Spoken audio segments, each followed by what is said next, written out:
Hey all, so following this little intro is a vlog I made yesterday.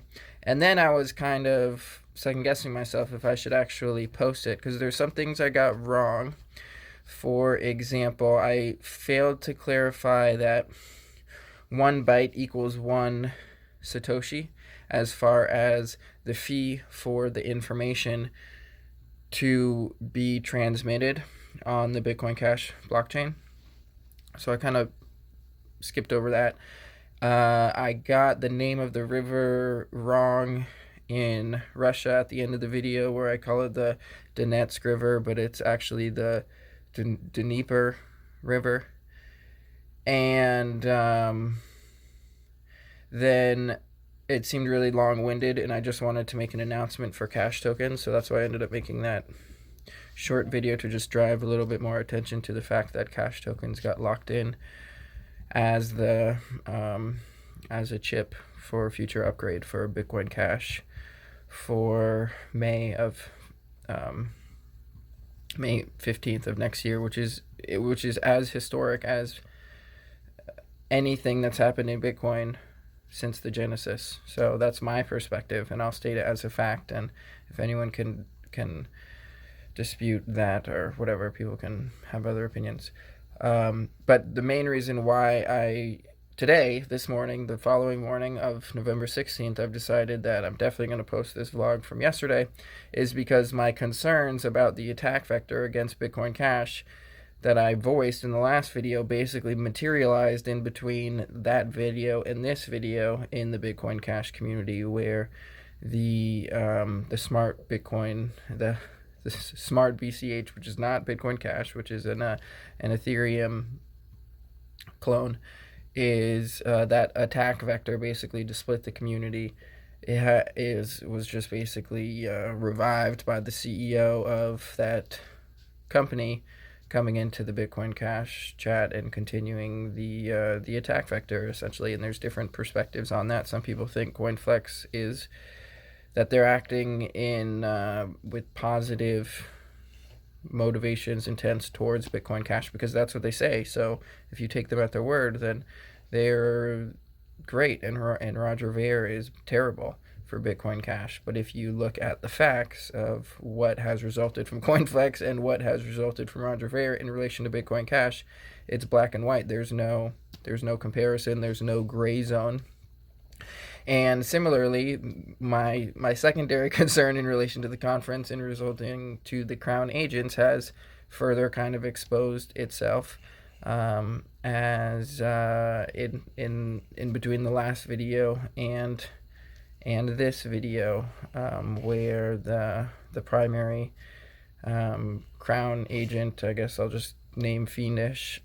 Anyone who names themselves Fiendish, I mean, that's a red flag from step one. I mean, what people name themselves is reflective of themselves. So a devilish fiend who is trying to be the speaker of the community, and he was actually the speaker or the host for the conference, and there was just so many cringe moments in relation to him, in relation to the conference, and in reflection or in response to the renewed attack vector by Mark Lamb. Fiendish's response is to schedule a meetup with him and hope that they extract some $80 million from Roger Ver. And there's just so many comments that he's had that have just set off red flags with me. I don't need to give the whole kind of series of them. But when you have enough data points, at some point it just is more probable, or not just probable, but there's enough certainty basically to speak on that, and face that potential backlash if one is wrong. But anyways, so this is just a little introduction caveat to the vlog, which mostly talks about Bitcoin Cash, and then just at the very end of it, there's maybe like a 6-minute intro where I'm just kind of the vlog. So I'll timestamp it for the start of the cash token discussion, and then I think for when I talk a bit about the Russia-Ukraine conflict near the end. So Yep, that's all. Good morning.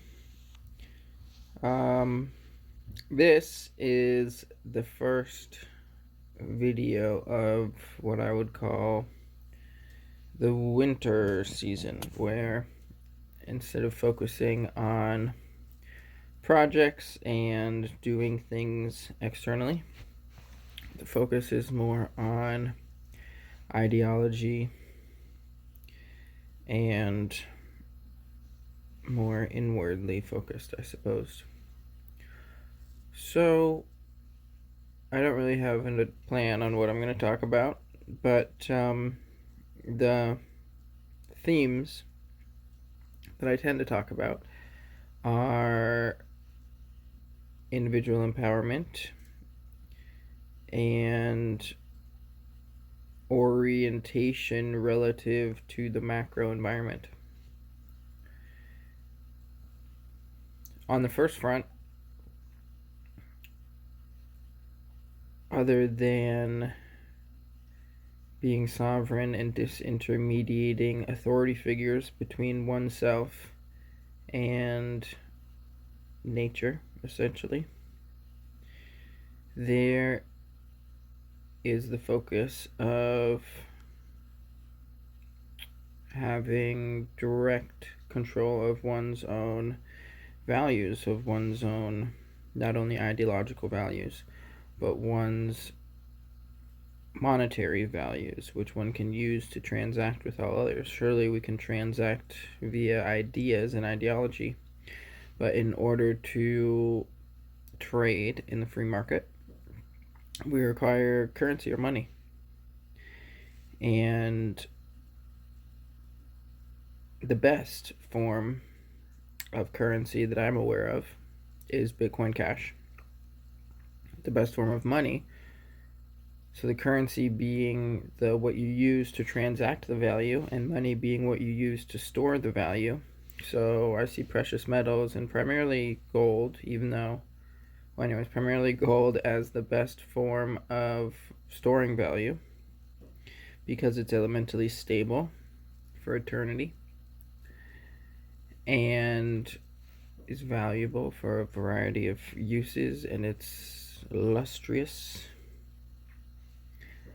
And Bitcoin Cash as the currency because it's the best form of currency where there's no intermediary controlling your ability to send your currency anywhere in the world instantly. One could say that the technology is an intermediary, or there's some internet gateway intermediaries, but it's not necessarily permissioned. There are drawbacks. There are drawbacks where if you're the enemy of the state could pressure your phone operator or your internet operator to not allow you to make those transactions. So it's not perfect, but it's a lot better than, say, cash, where if I want to send cash to the other side of the world, I have to use the whole banking system. I can try to send it through the mail, though it's not recommended. It might get stolen, and it'll take a long time, and there's a lot of risk. Okay, so relating to Bitcoin Cash, I don't think I need to demonstrate why it's better than all the other cryptocurrencies for the audience that's going to be listening to this. Though who knows who will listen anyways. But relative to Bitcoin Cash, what I want to talk about is that there was just a Bitcoin Cash conference, which I had some concerns about because leading up to it, there was talk about Smart Bitcoin Cash being in relation to the conference.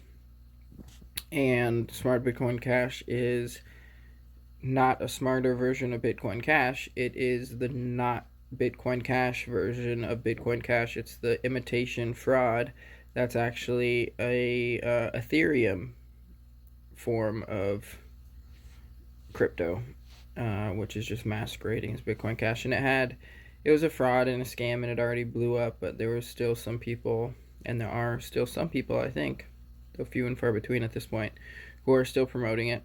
And because it seemed like people promoting that were going to be somewhat integral in the conference, I was having my doubts about the conference and thinking that it might be used as a means to consolidate opinion, to refocus on Smart Bitcoin Cash, Smart BCH, which isn't Bitcoin Cash, and when what is actually happening in relation to Bitcoin Cash that's innovative and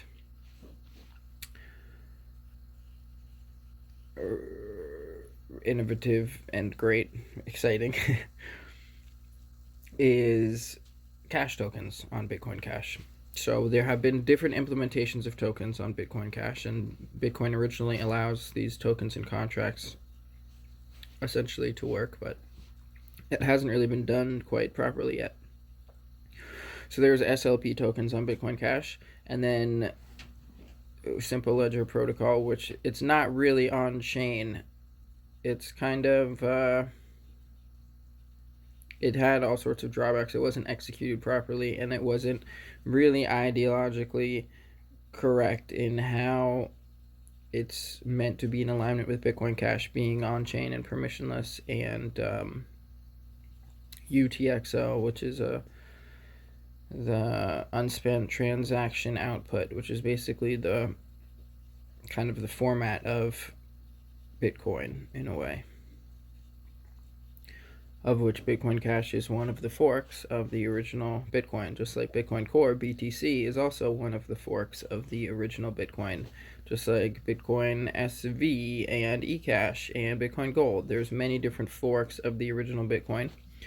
And because the original Bitcoin wasn't perfect, but it was a solution to a problem outlined in a white paper that clearly made the ideology and the use case for the invention clear by a pseudonymous, what we think is a pseudonymous developer. And that's why there are many forks, and there's not just the original Bitcoin, because it wasn't perfect. And there is no original Bitcoin left, and yet all of the forks are original forks of Bitcoin, because they all have their own originality in relation to how they're forking and what they're doing. So Bitcoin Cash, the fork, is maintaining the ideology of the original white paper as just being peer-to-peer electronic cash. What cash tokens brings to Bitcoin Cash is the ability to do more than just cash, but to be a cash system, a whole system of financial solutions that can be achieved on-chain permissionlessly. So cash is great, and it's the basis for the whole, that having that commonality of currency is the basis for the free market to be able to thrive. And there's all sorts of financial tools that are possible because that foundation is there. So the cash tokens will allow on-chain contracts and tokens and various protocols,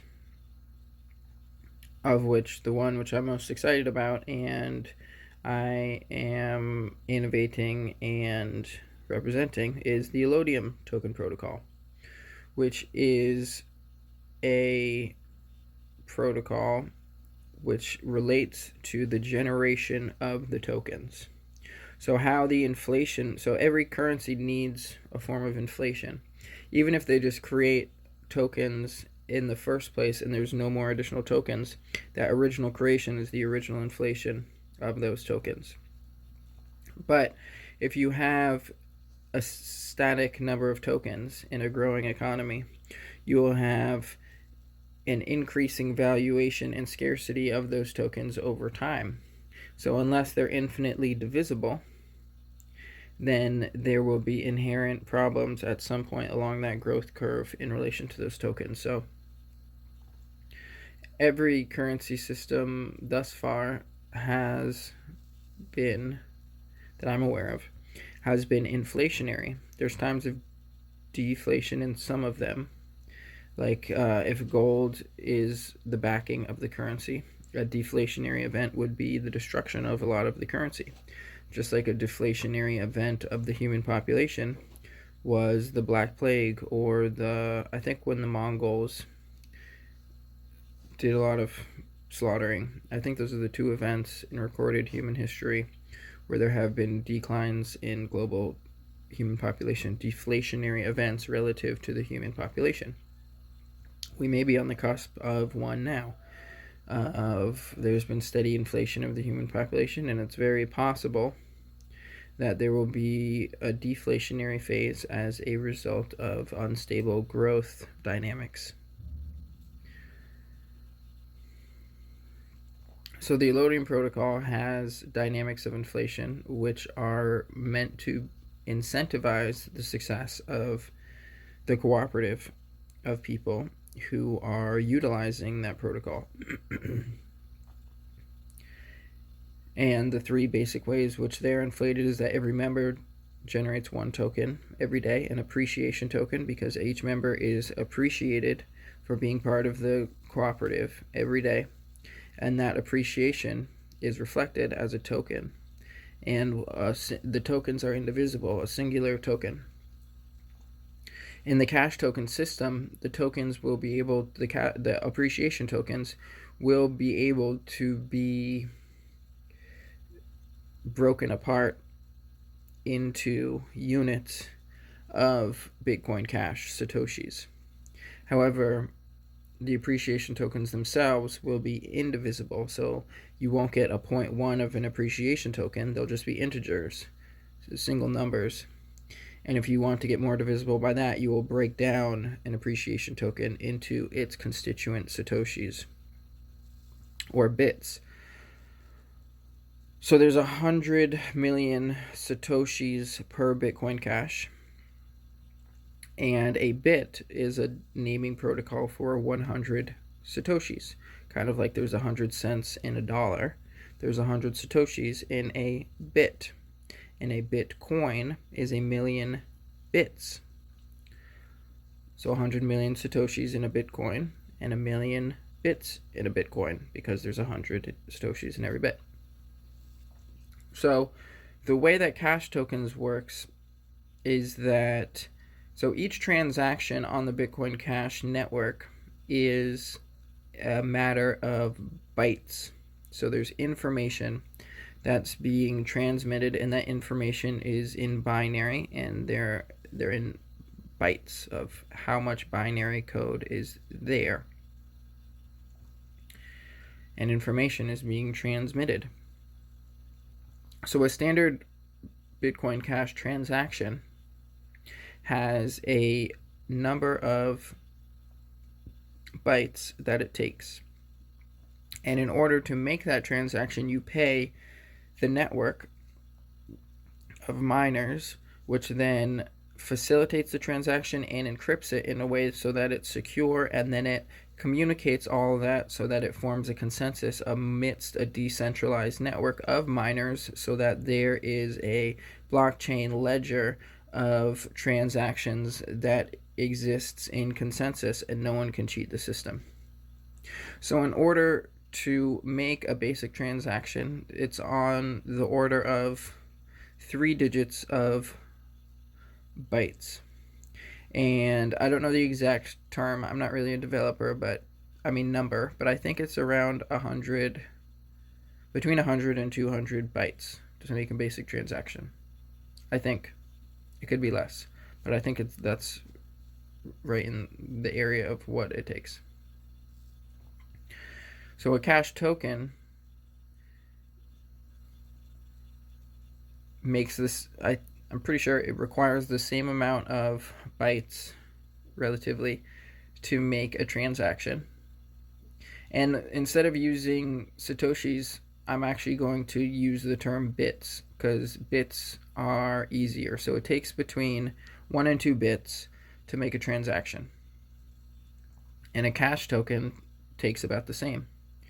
So how many bits,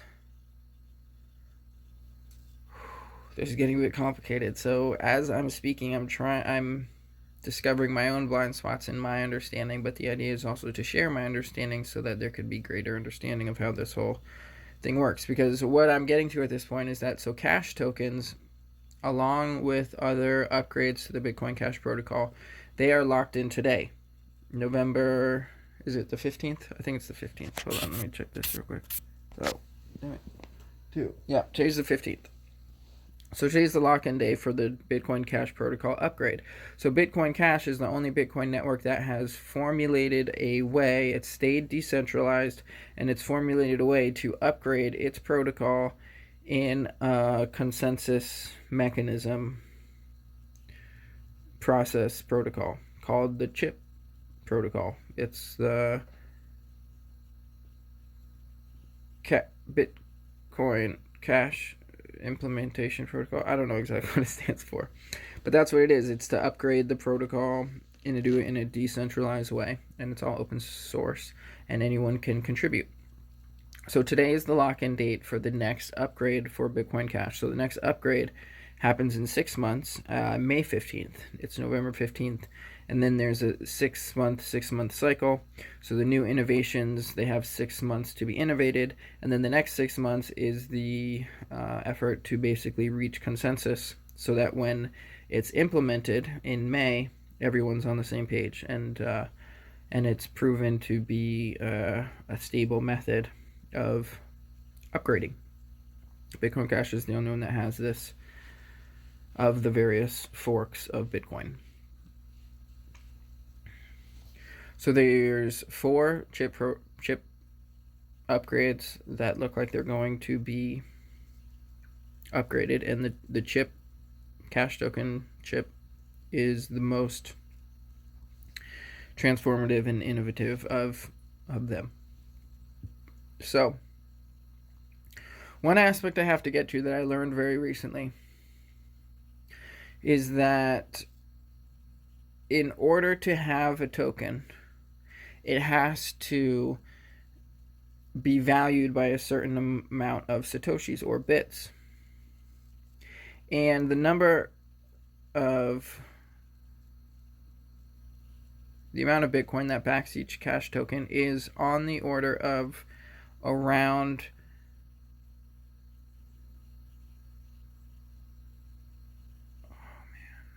less than 6 bits.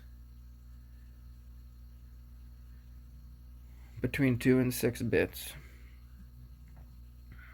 And the analogy I've received from a developer is the idea of a oh boy, I'm getting lost. I can't get lost too far in the weeds of all of this. So what I'm trying to communicate is how the cash tokens work, why I'm excited about them, how it all relates. And I don't know where to pick back up in relation to that without getting lost on a tangent. But essentially, I think I've communicated why the cash tokens are better than the SLP or the Smart BCH, because they are in alignment with Bitcoin Cash. It's on the same blockchain. It's not some separate EVM or in relation to the SLP, this kind of side chain in a way that doesn't quite scale in the same way that Bitcoin Cash does. So once this gets implemented, cash tokens will be an essential integral feature of Bitcoin Cash. So it can't face the same issues that SLP had with scaling and support issues, and also having many different versions and not being standardized, or have the issues with Smart BCH where it's centralized and it's basically a competing chain, and lots of issues with that. So this is to partly address the issue of some people who have been in Bitcoin Cash for a while thinking that this is the next iteration of those last two token type ideas, which both kind of failed. Because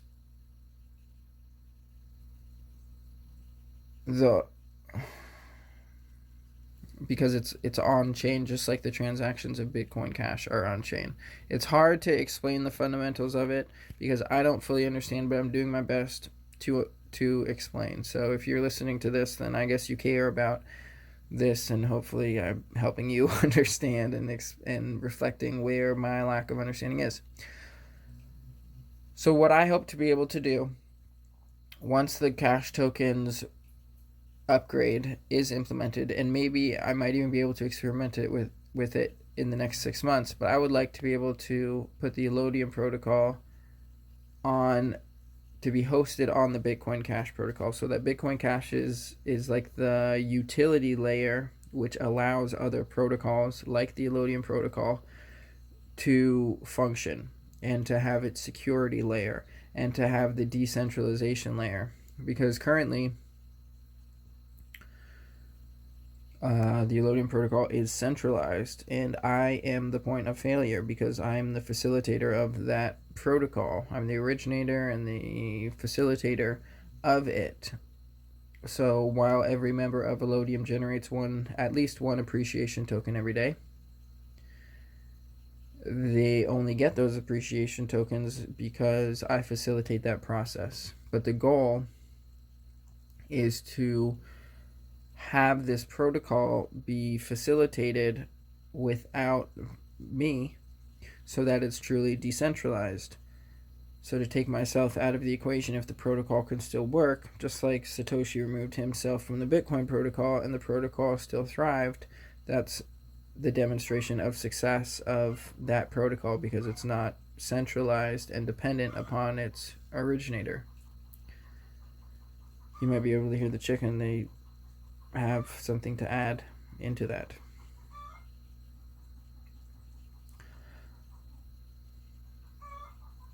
And so that's my perspective relative to Allodium, why I'm excited about it. But not just for myself and Allodium, but this will allow all sorts of various protocols and contracts to be able to, and NFTs and various tokens, currencies, like all sorts of things to function on the Bitcoin Cash network or the Bitcoin Cash protocol. It's a protocol and it's a network. It's a network of miners that are facilitating protocol, and then users who are using that whole protocol and network. So it upgrades. It's a huge upgrade to Bitcoin Cash. And relative to the conference happened, and the concerns which I was concerned about in relation to Smart BCH didn't materialize. The other concerns I had were about kind of relations with potential infiltration relative to Crown agents, essentially. And whether or not that's a legitimate concern, it doesn't seem to be a legitimate risk or threat at this point. So that's all great news from my perspective, and that there seems to be no division. And so basically the outcome of that threat would have been another fork attack, another potential of a fork that would fork away from the consensus upgrade of the chip protocol and fork into some other EVM type fork of, like, look, this is the EVM, the Smart BCH, where the gamblers are and their Caribbean crowd is at, and they're going to fork away from the actual innovation of Bitcoin Cash. That was the concern of the attack vector, and it hasn't materialized. So that's all good news. It has 6 months to materialize, and hopefully it doesn't materialize. But kind of exposing the potential can only benefit, because if that risk is real, exposing the potential of it reduces the risk and helps to build consensus. And if the risk isn't real, all it really does is discredits me, in a sense, for having been concerned about something that never materialized. And from my perspective, that might not be good, but from the whole network, if there's a lot of concerned users and community members that are concerned about attack vectors, and they do their best to prevent these attack vectors from materializing, then that's a positive for the network, because some will be right and some will be wrong, and over time the ones that are more right will be listened to more, so that the immune system, the defense of the network grows, and those who are always wrong, they just aren't really listened to. So I've been right a couple times, and I might be wrong this time, and hopefully I am, because that would be best for Bitcoin Cash. But I couldn't not expose the risk, because then I wouldn't be doing my fiduciary duty, because I'm a stakeholder in Bitcoin Cash by way of holding some Bitcoin Cash, as is Allodium, because Allodium, which is a nation of sovereigns, a nation being a people, there's an affirmation of truth, rights, and responsibility, which is the ideological least common denominator of sorts of that cooperative, or even the uniting contractual trust, which is in relation to this affirmation. So those who have affirmed this affirmation are in the nation of Allodium. It's a nation, it's a people with a shared ideology, and which separates them from other nations of people. So it's not necessarily ethnicity. A nation can be based off of ideology, just like religion is. There's nations of religions, and a religion is an ideology. It's not necessarily about a tribe or ethnicity. So the nation of Allodium, which is also a country, because there is territory staked to that cooperative of sovereigns, to that nation. So the nation and the country and the sovereign state of Allodium, the 3-in-1, has a reserve out of this off-grid foundation, which values the cooperative and will be used to back that protocol. The reserve holds Bitcoin Cash in its reserve, as well as silver and gold. It used to just have gold, but some gold was traded for silver. Some gold was traded for Bitcoin Cash. So now it has 3 reserve assets: Bitcoin Cash, silver, and gold, as well as appreciation tokens, but those don't count because it is the originator of the appreciation token, so it can't be valued in its own token, as we recently learned with FTX, which they valued it in their own token, and it turns out it was worthless. So having these values, these reserves in these other assets, are what give value to the tokens in the Allodium protocol. So that's so there's some talk in the Bitcoin Cash space about St. Kitts or St. Martin being the first nations or countries. They're not really nations, they're countries.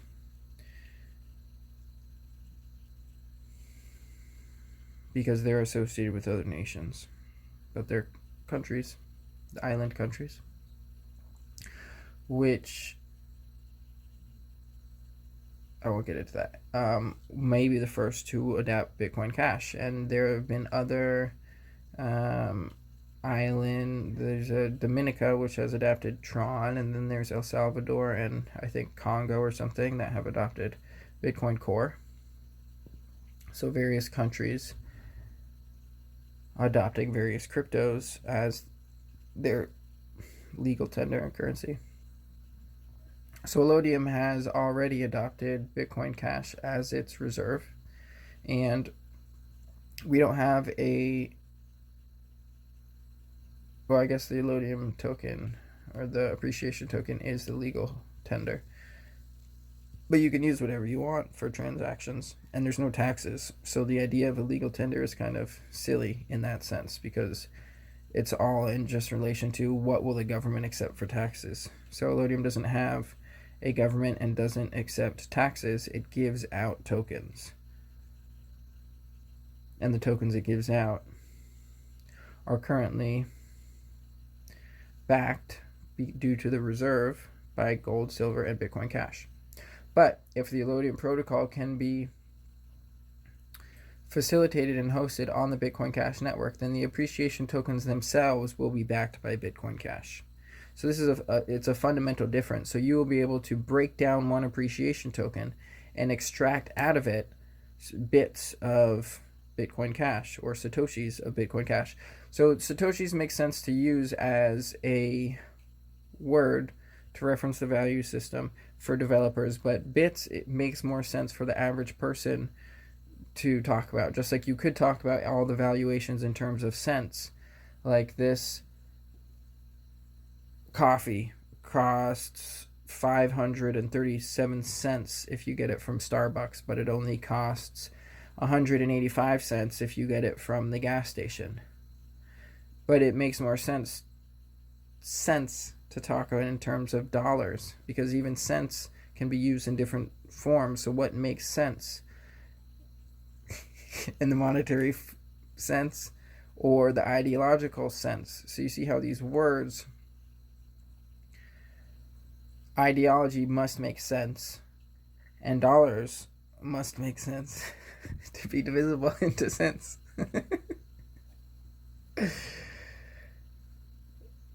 So bits and Satoshis. For the average user, bits makes more sense. For the developers, Satoshis makes more sense. So essentially what I'm getting to is that the appreciation token hosted as a cash token will have an inherent value of 10 bits, of 1,000 Satoshis. So you'll be able to dissolve, to burn or break down this appreciation token and extract out of it bits, Satoshis and bits, approximately probably 5 bits, something like that, between 2 and 7 bits. I think you would be able, or 2 to 8, I don't know, a number of bits that you would be able to extract out of every token. So there's they will also trade on a decentralized exchange, which is also being allowed and facilitated by this upgrade. So the exchange will be called JEDX.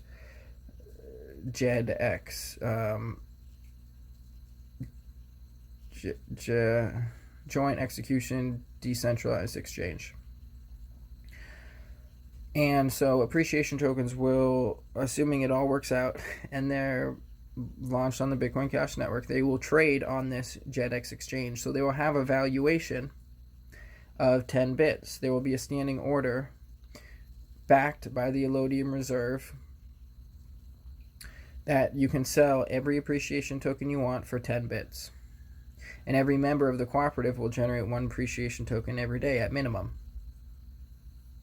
So it becomes a source of abundance of Bitcoin Cash that every member, if they wanted to sell those appreciation tokens and they don't want to hold their tokens in appreciation, or they don't want to hold their values in appreciation tokens, but they want to hold their values in Bitcoin Cash. So appreciation tokens are this whole abundance-based currency system, which is aligned with this ideology relative to Allodium, which is this affirmation.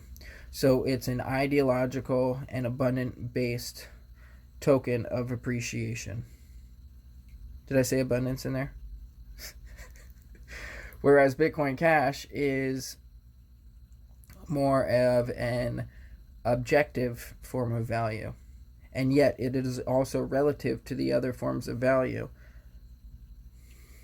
So you'll be able to choose whether you want to, members of Allodium who are generating these tokens will be able to choose whether they want to maintain those values in that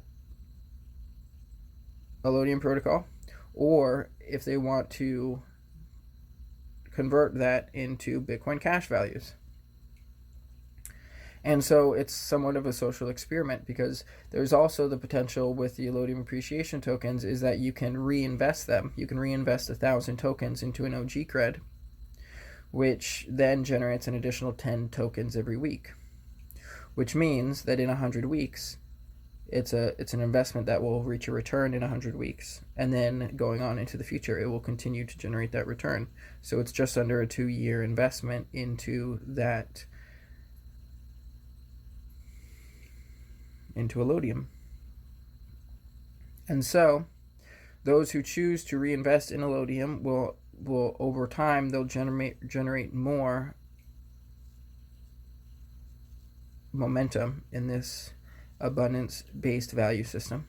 And those who convert their appreciation tokens to Bitcoin Cash, they'll just have more Bitcoin Cash over time as a result of being a member of Allodium.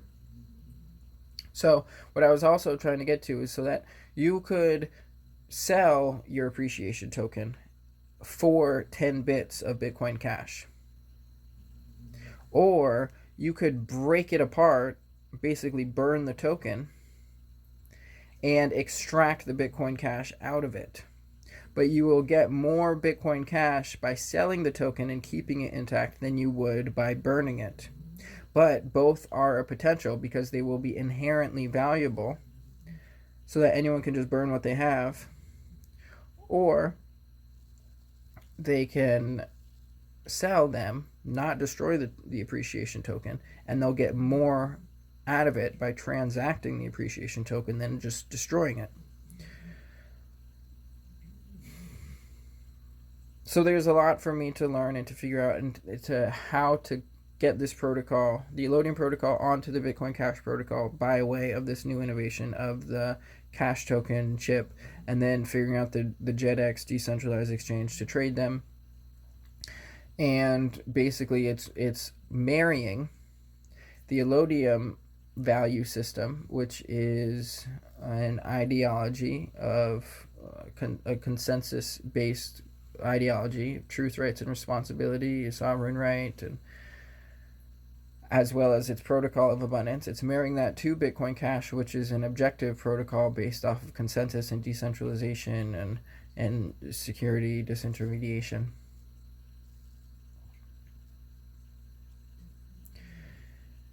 So there's, and it's all completely symbiotic, because the Bitcoin Cash, which is backing the Allodium protocol, becomes deflationary relative to the Bitcoin Cash ecosystem, which means that there's less supply, and inherently the price goes up.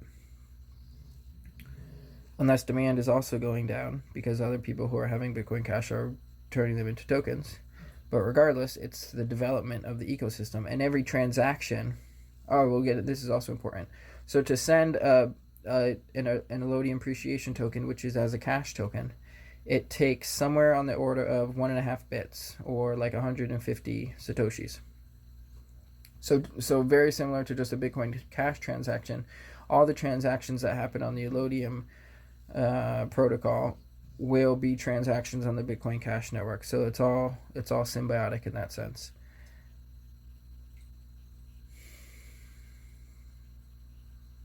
So that's about the end of that subject matter. I got into some stuff. I've got a lot of blind spots, a lot of things I need to figure out, and I don't know how much of the protocol I can develop, because there's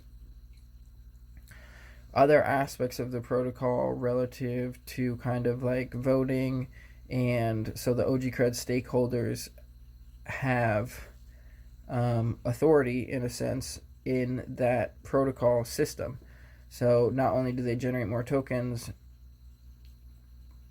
but the work that is done on behalf of the cooperative generates tokens, but that work has to be approved by the OG Cred holders. And similarly with votes on new implementations, or how to allocate resources, or to approve additional OG cred holders or for adjudication procedures is all relative to the stakeholders who have OG creds. So the OG creds would be like an NFT on Cash Tokens, so that each individual would have a non-duplicable NFT which would demonstrate the 1,000 tokens that went into it and the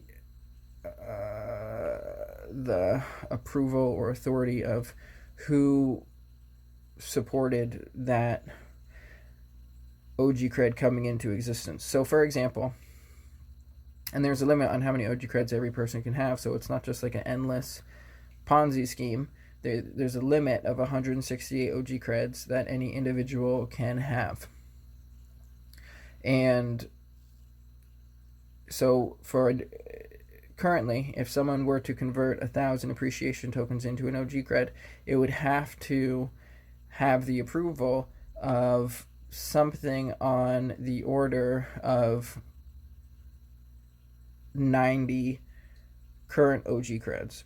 So it would basically be like a new NFT that would show in it that 90 of these other NFTs approved at a time when there was a total of less than 180 total of these NFTs. So that would be the authority. And then it would show that 1,000 of the appreciation tokens, the fungible tokens, went into that.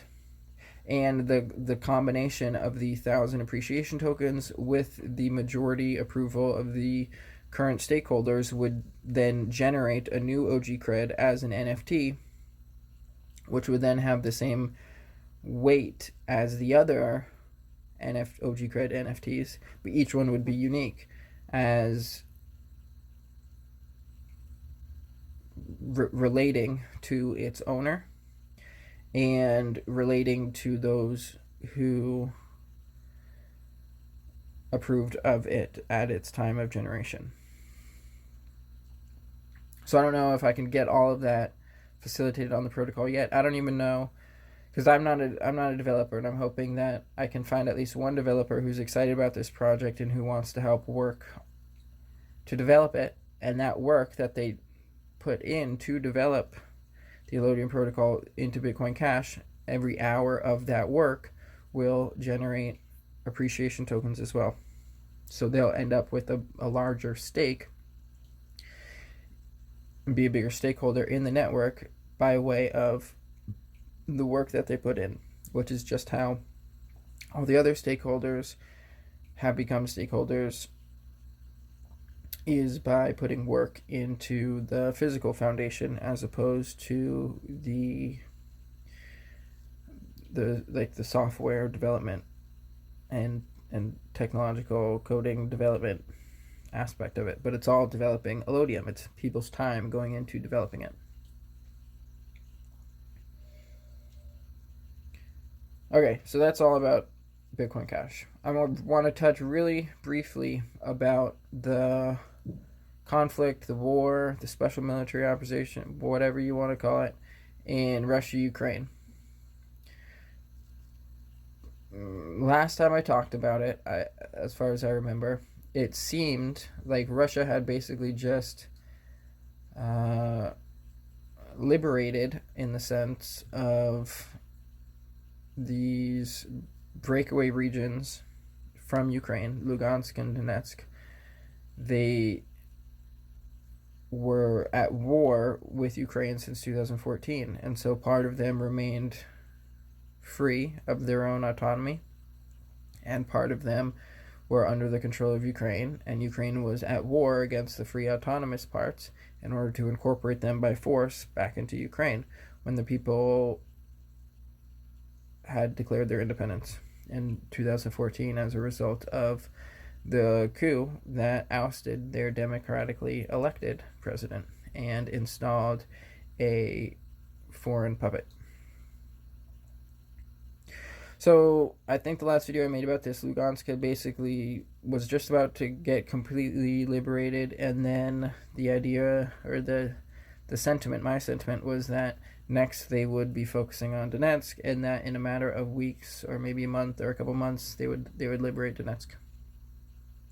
So what has happened in that time is that hasn't happened. They've lost their momentum, and they've basically been, the Ukraine has pushed back into Lugansk, so it's no longer, they did liberate it, and then they've lost territory, and they haven't really made very significant gains at all in Donetsk.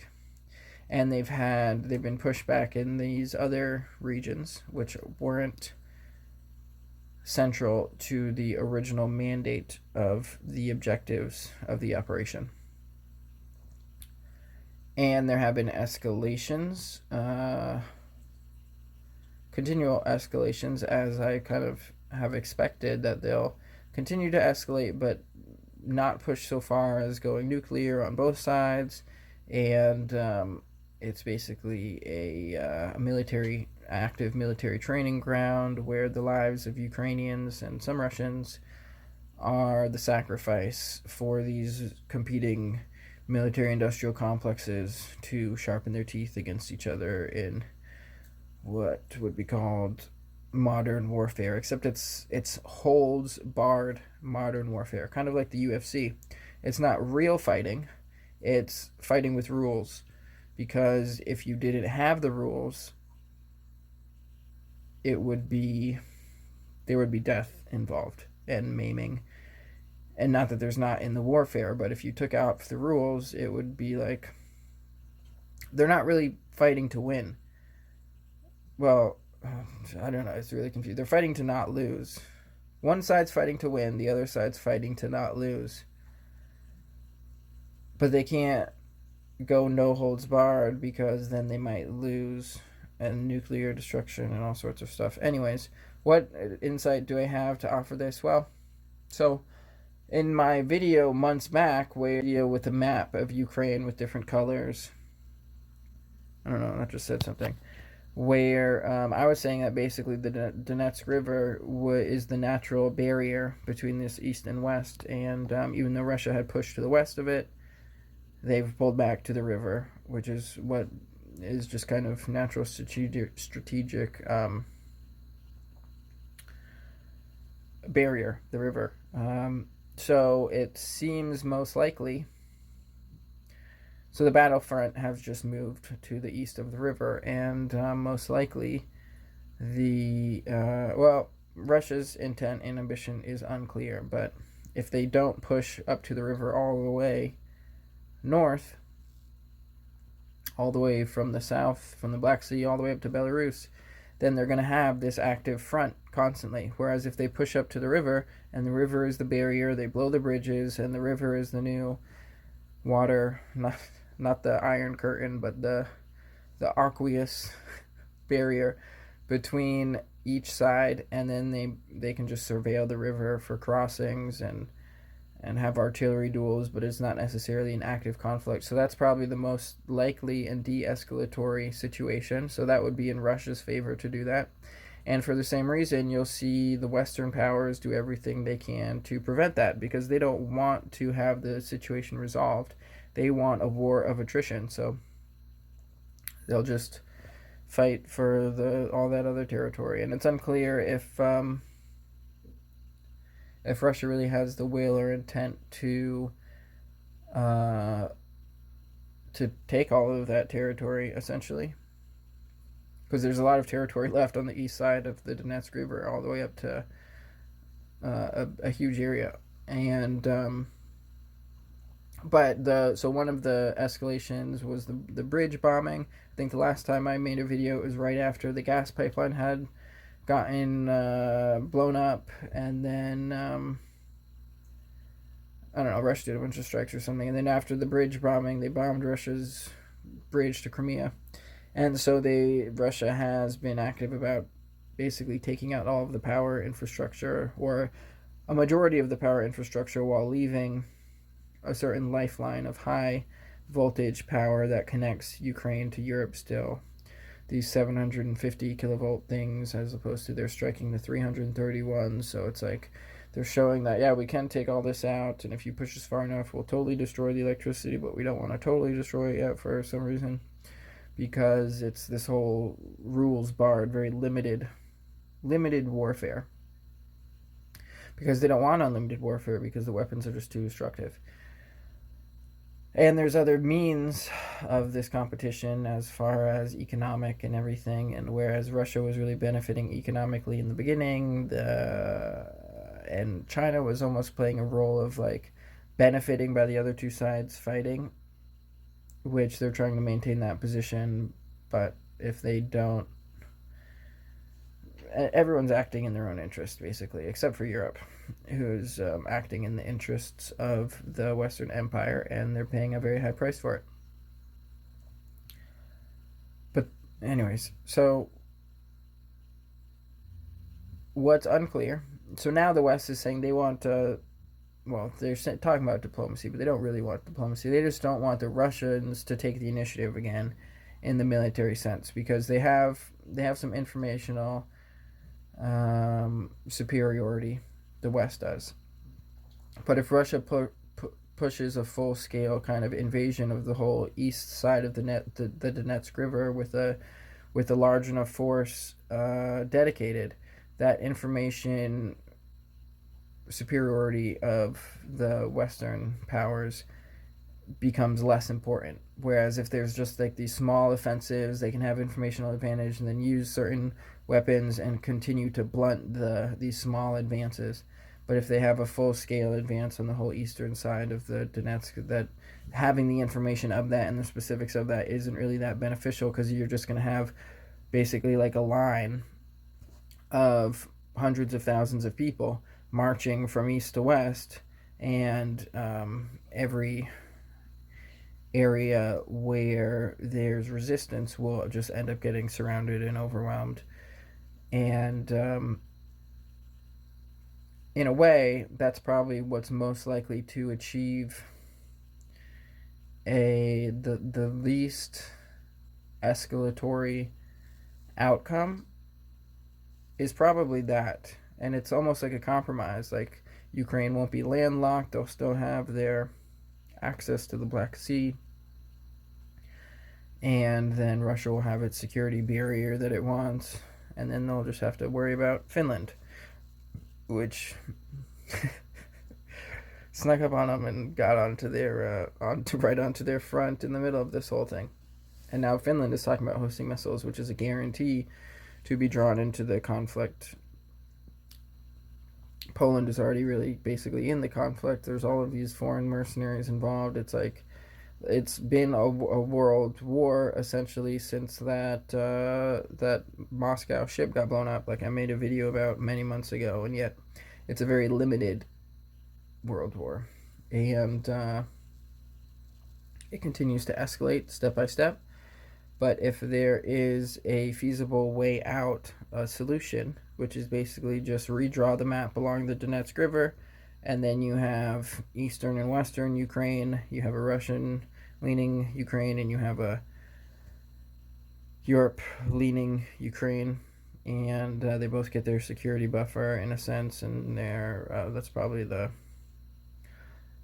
most ideal outcome that I can see, or realistic, if not ideal. And other than that, I think that's really the end of what I was going to talk about in this video.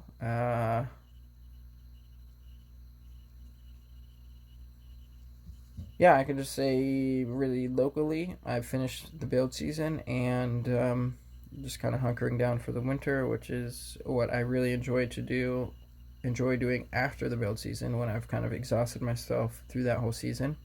And by the end of the winter time, I will have had enough of hibernation. I'll be ready to spring into action next year.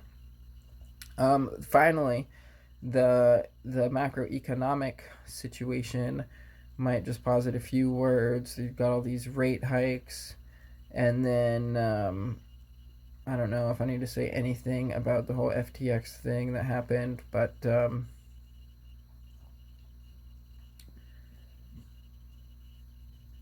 yeah, I don't know. I guess there's not really anything to say about all that.